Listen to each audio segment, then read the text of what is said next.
Topic के बारे में, भूलने का अधिकार। आप लोग क्या सोच रहे हैं? भूलने के अधिकार में ये नहीं आता है कि आप एग्ज़ाम में अगर एक क्वेश्चन भूल जाएं तो भी कोई बात नहीं, बिल्कुल भी नहीं। भूलने का अधिकार जुड़ा हुआ है काफ़ी ज़्यादा सीरियस मैटर से। चलिए इसे कहानी के तौर पे समझने की कोशिश करते हैं, ठीक है।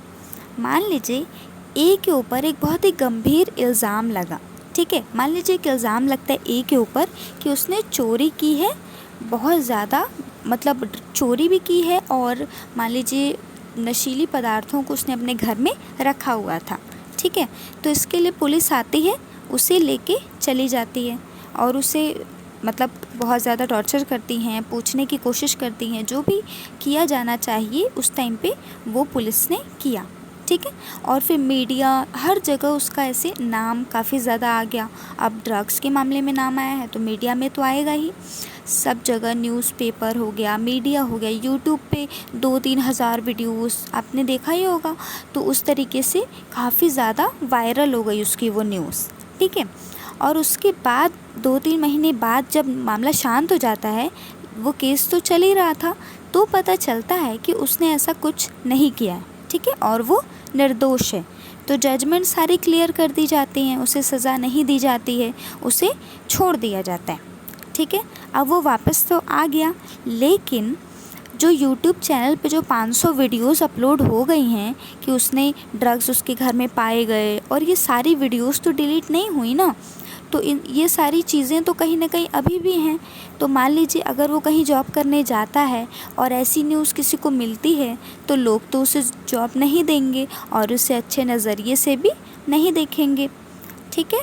क्योंकि जब उसके ऊपर इल्ज़ाम लगा तो पूरी दुनिया को बताया गया, लेकिन जब उसके ऊपर से इल्ज़ाम हटा तो पूरी दुनिया को नहीं बताया गया ना। वो चीज़ तो मीडिया कवर नहीं की कि ये इल्ज़ाम इसके ऊपर से हट गया है, नहीं इसने ऐसा कुछ भी नहीं किया था। तो ये सारी चीज़ें तो मीडिया ने कवर नहीं की।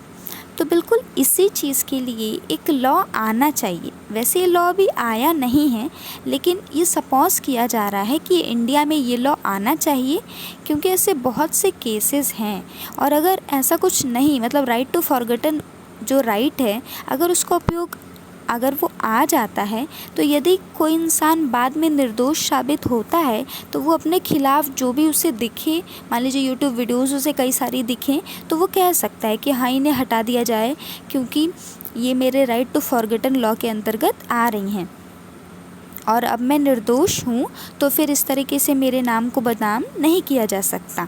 तो इस तरीके से वो चीज़ें हट जाएंगी और उससे जो भी मेंटली और सोशली जो भी प्रेशर मिल रहा है और जो भी उसका अपमान हो रहा होगा, वो चीज़ें नहीं होंगी। तो ये कहीं ना कहीं हेल्पफुल होगा उन लोगों के लिए और उन लोगों के साथ अन्याय भी नहीं होगा, ठीक है। तो राइट टू फॉरगॉटन बिल्कुल यही लॉ है कि अगर ये लॉ अपनाया जाता है तो ये काफ़ी अच्छा होगा हर सेक्टर में।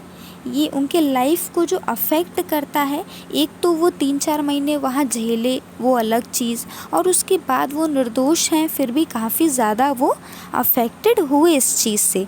तो इस चीज़ को कंट्रोल करता है राइट टू फॉरगॉटन, ठीक है। तो आपको क्या लगता है कि क्या ये लॉ इंडिया पे लाया जाना चाहिए या फिर नहीं लाया जाना चाहिए? आप अपने point of views comment section में लिख सकते हैं और हमें बता सकते हैं कि अगर लाया जाना चाहिए तो उसके क्या एस्पेक्ट्स होंगे, मतलब क्या क्या फ़ायदा हो सकता है, और यदि राइट टू फॉरगॉटन आता है तो क्या उसका कोई नुकसान भी है क्या? आप ज़रूर बताइएगा कमेंट सेक्शन में। And thank you so much for watching. अगर आपको ये वीडियो अच्छी लगी हो, अगर आपको लगा हो कि सारे पॉइंट वैलिड हैं, तो आप नीचे ज़रूर बताइएगा। Thank you.